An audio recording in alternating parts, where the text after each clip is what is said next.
की जीविका दीदी जो है वो देश भर की आजीविका दीदियों के लिए एक उदाहरण बनी। बिहार के विपक्ष की एक पार्टी है जिनके सांसद सरेआम सदन में इस बिल को फाड़ के टुकड़ा टुकड़ा किए थे, बेटियों के सपने को चूर चूर इसी सदन में किए थे। डीलिमिटेशन एक बहाना है। सच बात तो ये है कि डीलिमिटेशन की आड़ में विपक्ष महिला सशक्तिकरण को रोकने का प्रयास कर रहे हैं। सदियों की इन जंजीरों का अब मिट रहा निशान है।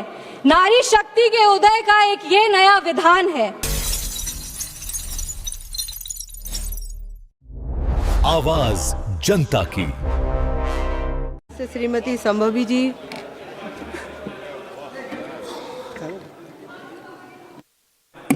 धन्यवाद सभापति महोदया, आपने इतने महत्वपूर्ण ऐतिहासिक संवैधानिक संशोधन पर बोलने का, इस चर्चा में भाग लेने का अवसर दिया। हम अपनी पार्टी लोक जनशक्ति पार्टी, अपने नेता राष्ट्रीय अध्यक्ष श्री चिराग पासवान जी, समस्तीपुर की देवतुल्य जनता और बिहार की तमाम बेटी बहनों की ओर से नारी शक्ति वंदन अधिनियम के समर्थन में बोलने के लिए खड़े हुए हैं। अपनी बात शुरू करने से पहले हम एक कोट पढ़ना चाहेंगे। A statesman is one who thinks of the future generations, while a politician is one who thinks of the upcoming elections. ये हम इसीलिए कोट करें क्योंकि जो स्टेट्समैन स्पिरिट हमारे नेता राष्ट्रीय अध्यक्ष श्री चिराग पासवान जी ने दिखाया है वो काबिलिए तारीफ है। बिना किसी लीगल एनफोर्समेंट के उन्होंने 40% महिलाओं को 2024 की लोकसभा में चुनाव में जिता करके इस सदन में बिहार का प्रतिनिधित्व करने के लिए भेजा और इसके हम सदा आभारी रहेंगे कि महज 25 साल की युवा सांसद उनके वजह से इस सदन में जीत करके आई और बिहार की जनता का प्रतिनिधित्व कर रही हैं। हमारी शास्त्रों में लिखा है यत्र नार्यस्तु पूज्यन्ते रमन्ते तत्र देवता। इसका अर्थ है कि जिस घर में, जिस समाज में नारी को पूजा जाता है वहां पे देवता अर्थात सुख, शांति और समृद्धि का वास होता है।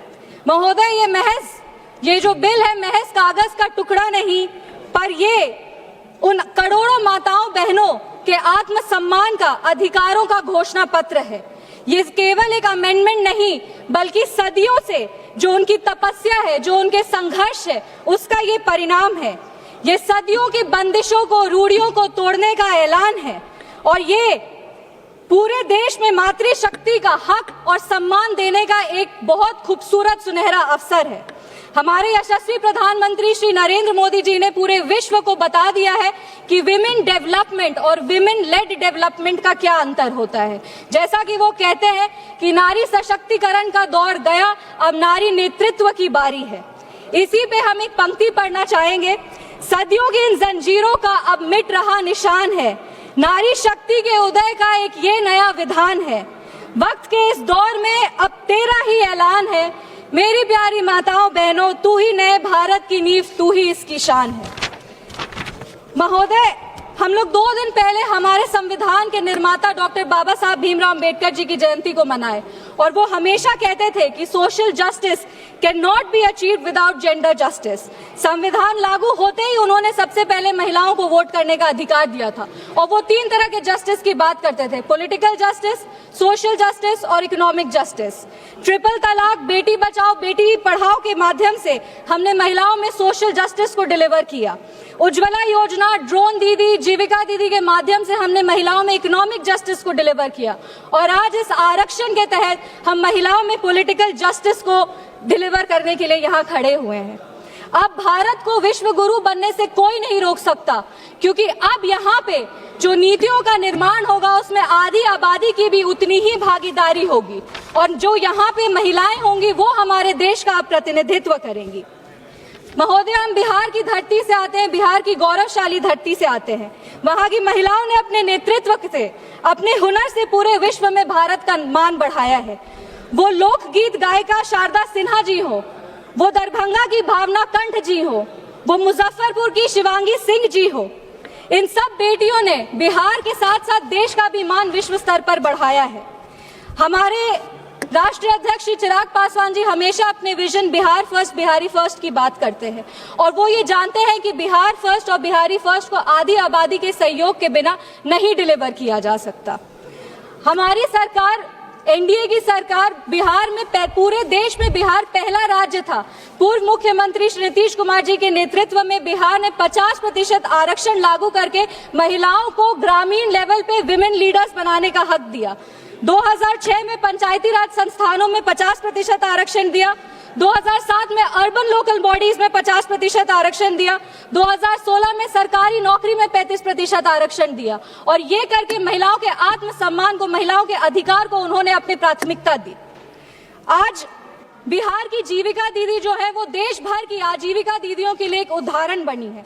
लेकिन इस देश का और ये बिहार का विडंबना है कि जहां एक तरफ एनडीए ने बेटियों को, माताओं को, बहनों को आगे रखा, वहीं बिहार के विपक्ष की एक पार्टी है जिनके सांसद सरेआम सदन में इस बिल को फाड़ के टुकड़ा टुकड़ा किए थे, बेटियों के सपने को चूर चूर इसी सदन में किए थे। वो और कोई नहीं, सुरेंद्र यादव जी हैं। आज हमारे यशस्वी प्रधानमंत्री श्री नरेंद्र मोदी जी की विजनरी लीडरशिप, उन्होंने जो विजनरी लीडरशिप दिखाई है वो इस देश की माँ, बेटियों और बहनों के लिए एक नए युग की शुरुआत है। उन्होंने सिर्फ आरक्षण ही नहीं दिया, उन्होंने संरक्षण, सम्मान और सशक्त नेतृत्व का भी अधिकार दिया। विपक्ष भले ही एक महिला प्रधानमंत्री बनाए, लेकिन इस देश का दुर्भाग्य है कि उस महिला प्रधानमंत्री ने महिलाओं के लिए कुछ नहीं किया। 1984 में ब्रूट मेजॉरिटी के बावजूद वो इस विधेयक को पारित नहीं कर पाए। 2010 में राज्यसभा से पास होने के बाद लोकसभा में भी विपक्ष के साथ होने के बावजूद वो इस बिल को पारित नहीं कर पाए और ये सिर्फ और सिर्फ इसीलिए हुआ क्योंकि इनका पॉलिटिकल विल तब भी नहीं था इसको पारित करने का और इनका पॉलिटिकल विल आज भी नहीं है इसको पारित करने का।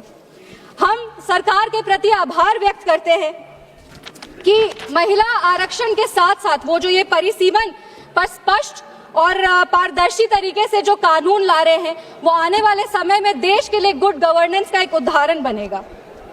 परिसीमन का असली उद्देश्य है गुड गवर्नेंस, अकाउंटेबिलिटी और ट्रांसपेरेंसी। हमारे लिए वर्तमान की ये चुनौती है कि लगभग हमारे लोकसभा क्षेत्र में 20 से 25 लाख वोटर होते हैं और उनका प्रतिनिधित्व करना एक सांसद के लिए मुश्किल होता है। परिसीमन के बाद लोकसभा की सीटें लगभग 800 से ज्यादा हो जाएंगी। छोटे और बेहतर क्षेत्र तैयार होंगे जिनका प्रतिनिधित्व करना आसान होगा, अधिक प्रभावी प्रशासन होगा और प्रशासनिक तौर से भी एडमिनिस्ट्रेशन जो है वो बेटर होगा। रिसोर्स एलोकेशन जो है वो और बेहतर हो जाएगा और सांसद का जो एक्सेसिबिलिटी है वो भी बढ़ जाएगा। सांसद जनता के प्रति जा करके उनकी बातों को भी समझ सकते हैं और उनके आवाज को और प्रखरता से रख सकते हैं। योजनाओं का जो लाभ है वो अंतिम व्यक्ति तक पहुंचेगा और तेज गति से पहुंचेगा। डीलिमिटेशन एक बहाना है। सच बात तो यह है कि डीलिमिटेशन की आड़ में विपक्ष महिला सशक्तिकरण को रोकने का प्रयास कर रही है, महिला आरक्षण को रोकने का प्रयास कर रही है। हमारी जो माताएं बहनें हैं वो कई वर्ष से उनको साइलेंट वोटर्स कहा जा रहा है, पर अब समय आ गया है कि वो ये साइलेंट वोटर्स नहीं बल्कि लॉ मेकर्स बने। हमारे देश की महिलाएं, हमारी देश की माताएं बहनें लाइन में लग लग कर बहुत सरकार बनाई है महोदया, लेकिन अब समय आ गया है कि इस सदन के प्रथम पंक्ति में बैठ करके वो इस देश का नेतृत्व करे, देश की नीतियों का निर्माण करे और अपने हक की बात वो खुद रखे। महोदय, महिलाओं को किसी की सहानुभूति की जरूरत नहीं है, महिलाओं को बस सामान्य अधिकार की जरूरत है। हम दुष्यंत कुमार जी की एक कविता पढ़ना चाहेंगे इस सदन में। हो गई है पीर पर्वत सी पिघलनी चाहिए, इस हिमालय से कोई गंगा सी निकलनी चाहिए। आज यह दीवार पर्दों की तरह हिलने लगी है, मगर शर्त यह थी कि इसकी बुनियाद हिलनी चाहिए। सिर्फ हंगामा मेरा मकसद नहीं, मेरी कोशिश है कि ये सूरत बदलनी चाहिए। मेरे सीने में नहीं तो तेरे सीने में ही सही हो, कहीं ना कहीं मगर ये आग जलनी चाहिए। ये आग नहीं, ये ज्वाला है और ये ज्वाला तब तक प्रज्वलित रहेगा जब तक नारियों को सशक्तिकरण से नारी नेतृत्व का रास्ता हम नहीं तय कर पाते। बिहार की बेटी, देश की बेटी होने के नाते हम तमाम माताओं बहनों को शुभकामनाएं देंगे और विपक्ष से विनम्र अनुरोध करेंगे कि साथ में आइए और बेटी के हक की लड़ाई लड़िए और इस विधेयक को पारित करिए। बहुत बहुत धन्यवाद। जय हिंद, जय बिहार। आइटम नंबर 4, माननीय मंत्री श्री अर्जुन राम मेघवाल जी। ऑनरेबल चेयरपर्सन मैम, आज की लोकसभा की संशोधित कार्य सूची के क्रम संख्या 4 पर अंकित दस्तावेज जो BL वर्मा जी के नाम से हैं for ministry of social justice and empowerment, आपकी अनुमति से सदन के पटल पर रखता हूँ। धन्यवाद। माननीय सदस्य श्री केसी Venugopal. Big dreams need the right foundation. At Vidya Vihar Residential School, holistic education goes beyond classrooms. World-class facilities, caring houses, nutritious food, advanced labs, vast playgrounds, and inspiring mentors come together to nurture every child. Here, learning is balanced, values are lived, and every student truly belongs. Vidya Vihar Residential School, where learning transforms futures.